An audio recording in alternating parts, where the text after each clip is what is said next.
We have 8 months to go. Historically, support for third-party candidates shrinks closer to the election. People realize, they're not going to win. I need to vote for a winner. Perot, though, remember, got 19%. So we have to watch this and see, is this traditional or is it like 1992?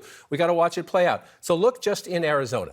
This is Robert F. Kennedy Jr.'s support. Among Hispanics, Latinos, 19%. That mostly hurts Biden, right? Because that's traditionally a more Democratic constituency, although there has been a little trickle back to Republicans in recent cycles. Younger voters, he's getting 16%. Again, your reflex is that hurts Biden, right? The Democrats mostly get younger voters. Independents, as I said, that's a bit of a draw. There are independent Republican-leaning independents, Democratic-leaning independents. But look at this. Joe Biden needs Democrats in the cities, right? Urban areas. Robert Kennedy's getting 11%. But rural voters, that's traditionally your Trump base. Robert Kennedy's getting 13%. So both campaigns are going to have to study. That's just Arizona. I'll bring up Pennsylvania to look at it as well. In these key states, absolutely critical to getting to 270. Kennedy gets 6% of Biden voters in Pennsylvania. So if your Biden campaign, you say that's a problem. Well, he's getting 9% of 2020 Trump voters in Pennsylvania.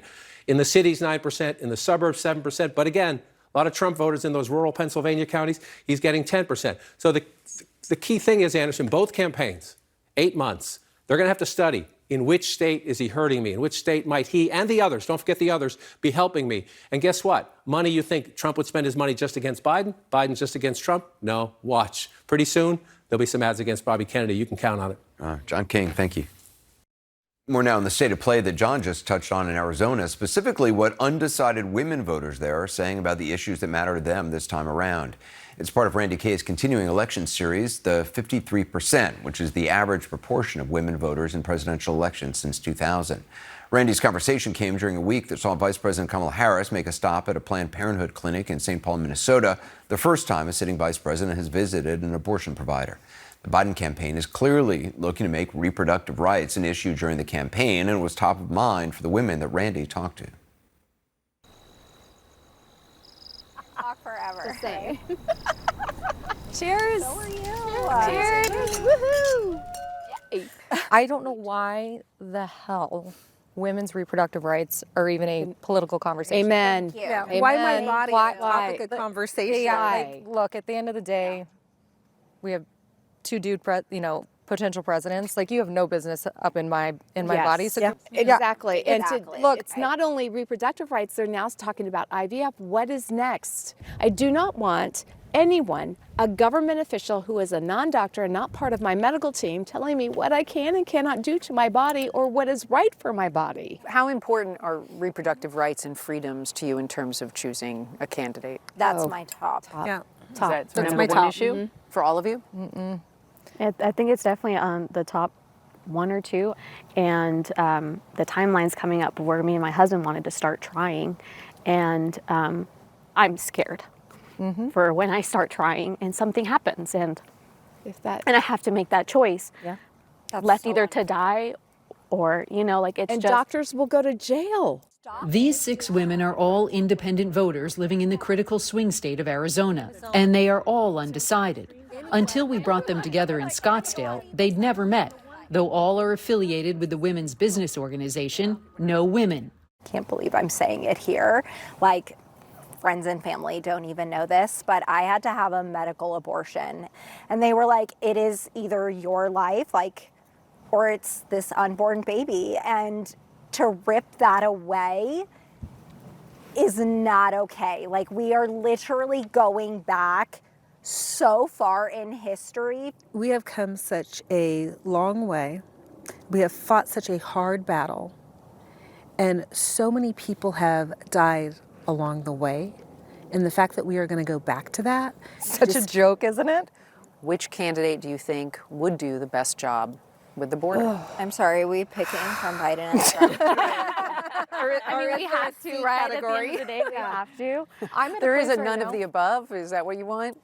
Trump has declined to rule out resuming his contentious zero-tolerance policy that led to thousands of migrant children and parents to be separated at the U.S. border in 2018. Why is it always separation of families? Yeah. Why is that the go-to? I am a child of immigrants. My entire family are immigrants. My father is a direct immigrant. He crossed over when he was in his 20s, but he did it the correct way. As a Mexican American, I've lived here and I've known both cultures. and it's a struggle, and it's like, sorry, it makes me a little bit emotional sometimes because we're a country of immigrants, but also what Biden is doing by letting mass quantities in, there was already a murder. So when you hear Trump say something like, he's going to do the biggest number of deportations in U.S. history, how do you feel about that? It breaks my heart. I worry about the friends and the family here. I am of lighter skin tone. Okay. And no one's going to ask me for my documents or whatever. What about my father? He's very dark-skinned. One thing that Biden's proposing is, through executive action, is having asylum officers at the border, and they would decide the asylum cases right there at the border, so it wouldn't get gummed up in the courts. They would really speed things up. It's the immigration system. It means more border patrol agents. Yeah. It means more judges. asylum, more judges, more. It's overhauling the entire system, not just a wall, not just, oh, let's add some more people that can say yes, no, yes, no. It's an entire overhaul. I think there should be a wall. I really, really do. Trump's legal troubles, 88 criminal charges in 4 separate criminal cases. Does any of that, as you sit here still undecided, does any of that have any impact on whether you will end up supporting him? Every person who works for the government, from the private in the military to the president, takes the oath to support and defend the Constitution. Yeah.